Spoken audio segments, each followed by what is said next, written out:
I'm an escaped government experiment. Part 6. Written by Elisha 012. I want you to think up the most horrifying thing that you could possibly fathom and double it by 1,000. Now, imagine being eaten alive by the abomination that you just came up with. That's a quite horrifying thought, isn't it? Unfortunately for me, that thought became a reality. If you're wondering what I'm talking about, then I'd advise that you look back at my previous post. Here's a link. But if you're not one for long introductions, then this is the best summary that I can give you. My name is Buck Middleton, former escaped government experiment, now turned monster hunter. I'm currently working for a company that makes monsters along with many other things. If I complete all of my missions according to the specifications given to me by the company that's helping me, then I'm to go free. Now that the introduction is out of the way, let's get on to my latest update. Me and Stan stood at the edge of a large forest. The trees were even more massive than the last forest that we had been in. "You nervous?" Stan asked. "Yeah," I replied. "Don't be.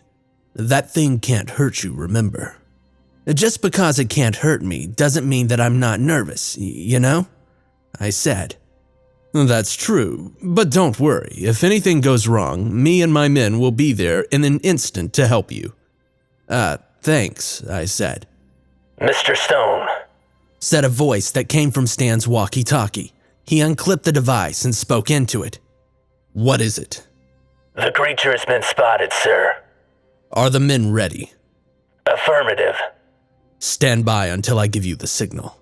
"Roger that." "It's showtime. Are you ready, Buck?" "I'm as ready as I'll ever be," I said. "Good luck."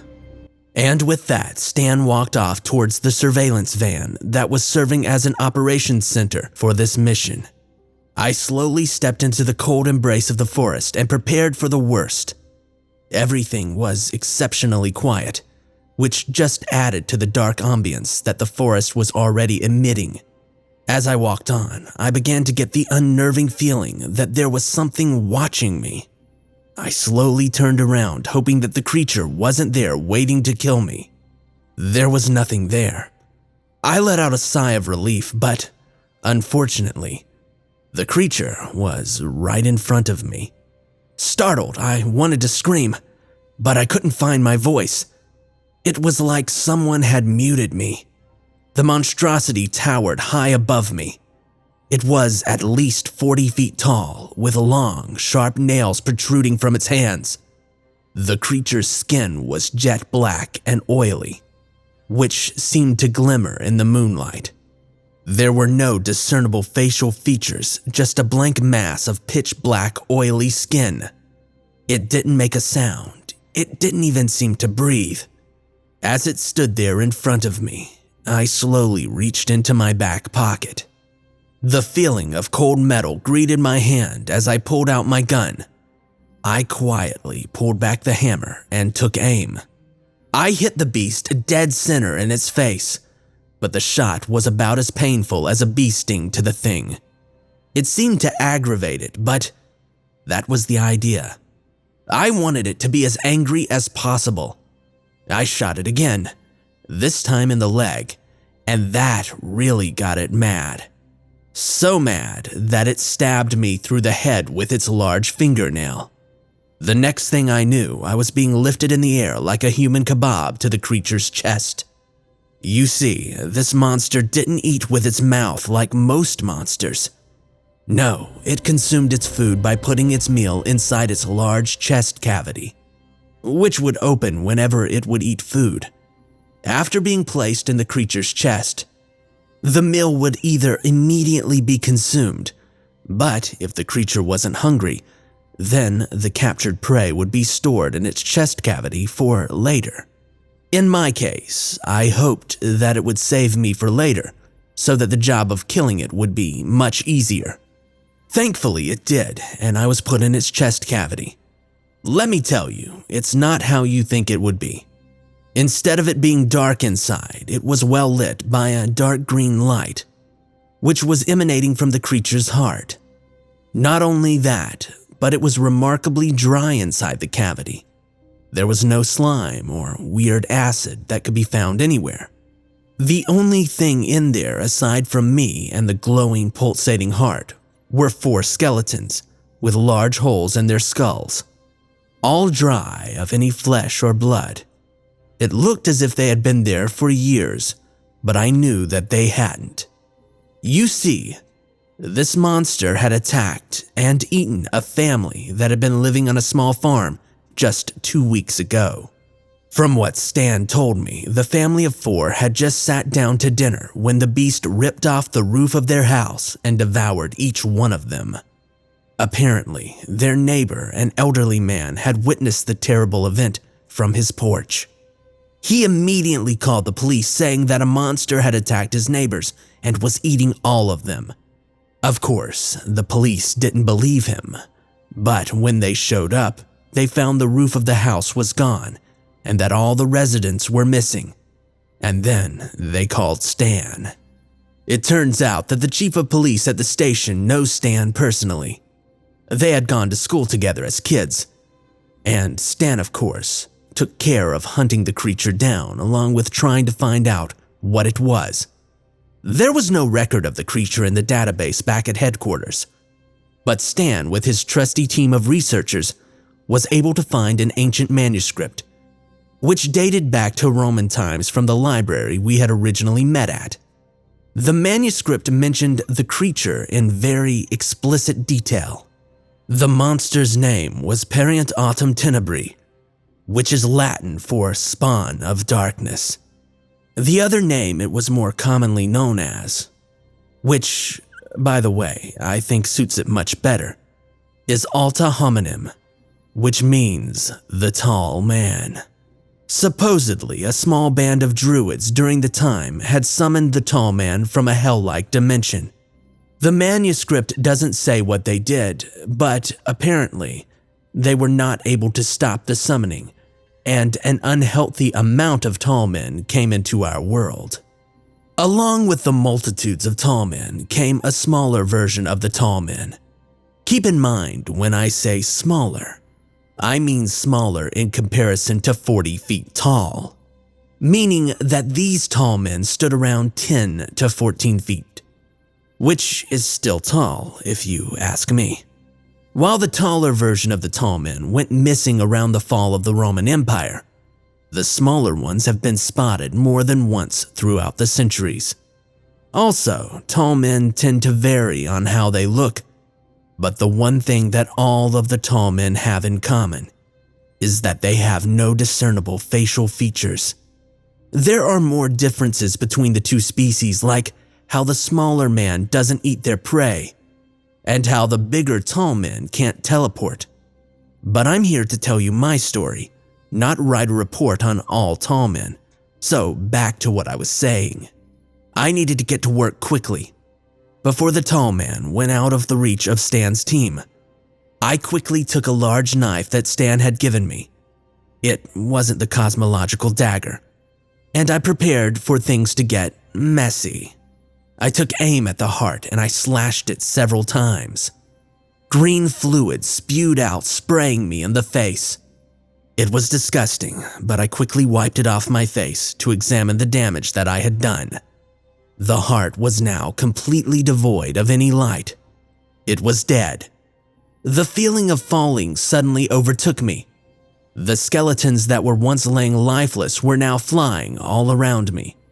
I braced for impact, but it never came. Instead, just as the large creature that I was in was about to hit the ground, a sucking noise that resembled an industrial vacuum cleaner on steroids appeared out of nowhere. The noise came from right behind me, but I couldn't see what it was. The next thing that I knew, I was violently being sucked into it. The sound of static filled my ears, and an impenetrable darkness blinded me. I attempted to somehow fight back this invisible force attacking me, yet now that I look back on it, I realize that that was dumb on my part. You can't fight something you can't see. But it didn't matter either way because I lost consciousness within seconds of this strange event. A bright light brought me from my unconsciousness. I was lying on a hospital bed, with Stan sitting in the far corner of the room reading a book. Stan, what happened? I said slowly. Well, we were monitoring you from our forest cameras up until the point where the monster started falling. After that, everything went haywire. The monitoring equipment in the van started smoking. One of my men went flying out of the van and into a tree. It was like someone had thrown him out.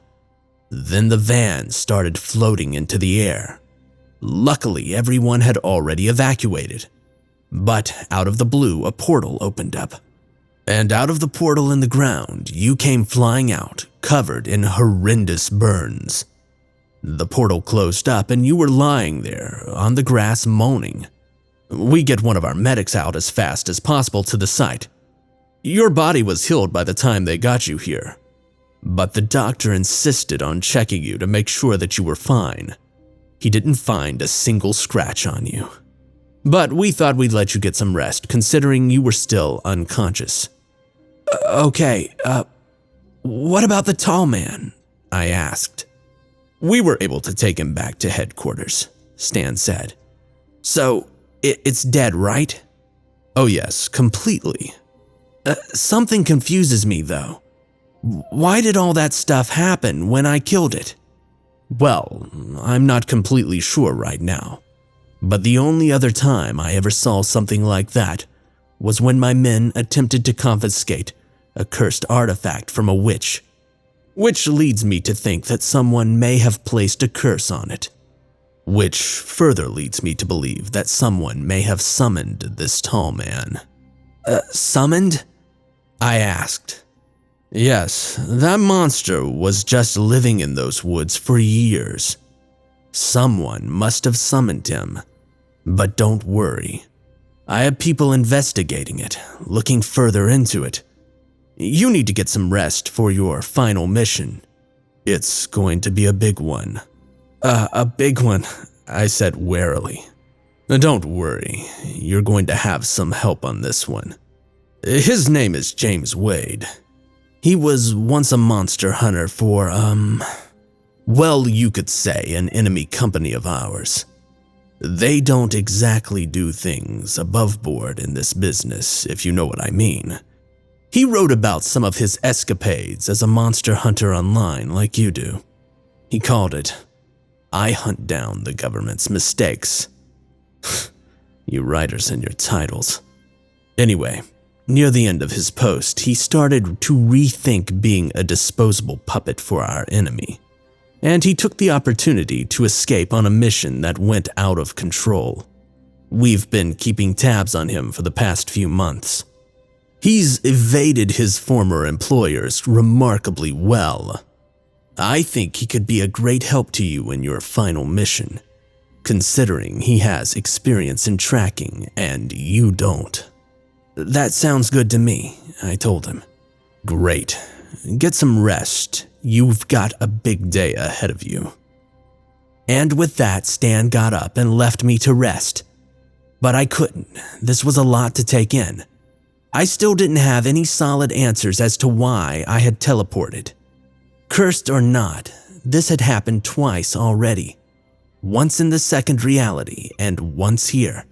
Eventually, I'm going to have to find out why it happened. But why has anything happened to me? Becoming enhanced, meeting Stan, and finding out that monsters are real. Like I said, it's a lot to take in. But for now, I need to focus on my mission. I think I'm going to check out this James Wade guy. Maybe his post will be helpful to me. That's all for now.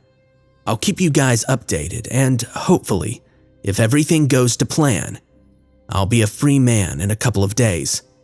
Until next time, Buck Middleton.